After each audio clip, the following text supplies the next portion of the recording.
খেয়াল করে দেখেন। আজকে তো আমি হাদিস মোতাবেক চুল কাটবো। আসসালামু আলাইকুম হুজুর। ওয়ালাইকুম আসসালাম, বসেন।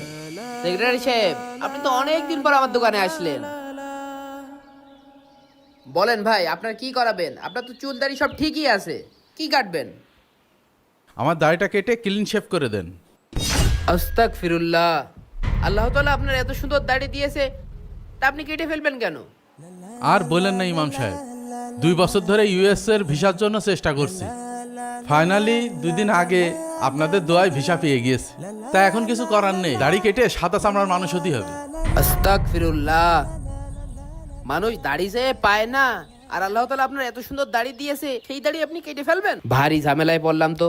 এদিকে আমি কোরআন হাদিস মোতাবেক ছাড়া চুল কাটবো না। সেক্রেটারি সাহেব, আপনার এই দাড়িতে আমি খুর লাগাতে পারবো না, আমার হাত কাঁপবে না। আপনি একটু কষ্ট করে ওই দোকান থেকে একটু দাড়িটা শেভ করাই নেন। আরে ভাই, আপনি সেলুন দিয়েছেন চুল দাড়ি কাটার জন্য, আর এখন বলছেন আপনি দাড়ি কাটতে পারবেন না। আপনি মানুষজন ডেকে নিয়ে আসে অপমান করার জন্য সেলুন দিয়েছেন। ফালতু কথা। সেক্রেটারি সাহেব, আমার কথাটা শোনেন। আপনি রাগ করবেন না, আমার এই সেলুনে আমি কোরআন হাদিস মোতাবেক চুল দাড়ি কাটার চেষ্টা করি। আপনি আমার চুল দাড়ি কাটানোর নিয়ম শিখান না? আপনি আমাদের জায়গায় দোকান দিয়ে আপনি আমার দাড়ি কাটতে পারবেন না? আপনার কিভাবে 12টা বাজাতে হয় আমি দেখছি। সেক্রেটারি সাহেব, ও সেক্রেটারি সাহেব, রাগ করেন না রে ভাই।